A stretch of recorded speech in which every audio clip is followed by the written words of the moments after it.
OBC NCL non క్రిమి layer అంటాం మనం. సో ఓబీసీ ఎన్సీఎల్కి సంబంధించి ఇక్కడ స్కోర్ వచ్చేసి 75 to 80 స్కోర్. ఇక్కడ మీకు 1-2 మార్కులు అటు ఇటుగా అయితే ఉండొచ్చు. సో మినిమం 75 to 80 మార్క్స్ తెచ్చుకుంటే వాళ్ళకి వచ్చేటువంటి పర్సెంటేజ్ ఎంత అంటే 80 to 85%.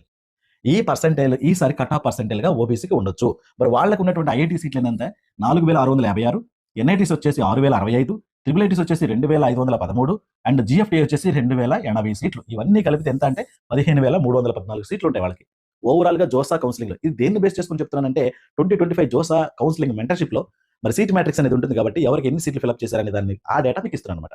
సో ఇదే డేటా ఇదే సీట్లు రేపు 2026 జోసా కౌన్సిలింగ్ లో కూడా ఉంటాయి. ఒకవేళ కొన్ని సీట్లలో కొత్తగా బ్రాంచ్లు యాడ్ చేస్తే అప్డేట్ దొరుకుతుంది కాబట్టి అప్పుడు నేను ఎన్ని సీట్లు ఉంటాయి ఏంటి అనేది మళ్ళీ నేను మీకు నెక్స్ట్ వీడియోలో తెలియజేస్తాను అనమాట. అలాగే ఈసారి అడ్వాన్స్డ్లో ఐఐసీ బెంగళూరు వస్తుంది కాబట్టి అక్కడ కూడా బీటెక్ సీట్లు ఉంటాయి కాబట్టి అవి ఈసారి మనం ఇంక్లూడ్ చేసుకోవచ్చు. అందులో మరి ఓపెన్కి ఎంత ఉన్నాయి, ఓబీసీకి ఎంత ఉన్నాయి, ఈడబ్ల్యూఎస్ ఎంత ఉన్నాయి, అవి కూడా నేను కేటగిరీ వరకు మీకు తర్వాత రానున్నటువంటి వీడియోస్లో ఎక్స్ప్లెయిన్ చేస్తాను. మరింత ఇన్ఫర్మేషన్ కోసం మన ఛానల్ సబ్స్క్రైబ్ చేసుకోవడం మర్చిపోవద్దు. అండ్ సబ్స్క్రైబ్ చేసుకోండి, కొద్దిగా సపోర్ట్ చేయండి. Very genuine and reliable content అయితే మన ఛానల్లో దొరుకుతుంది. మీరు కొద్దిగా సపోర్ట్ చేస్తే ఛానల్ సబ్స్క్రైబ్ చేసుకోవడం, వీడియోకి లైక్ చేయడం, మీ ఫ్రెండ్స్కి షేర్ చేయడం లాంటి చేయండి. మీకు కావాల్సినటువంటి డౌట్స్ కింద ఏమైనా ఉంటే మాత్రం ఖచ్చితంగా కామెంట్ చేయండి. దానికి సంబంధించిన వీడియో కూడా నేను మళ్ళీ అప్లోడ్ చేస్తాను. Thank you.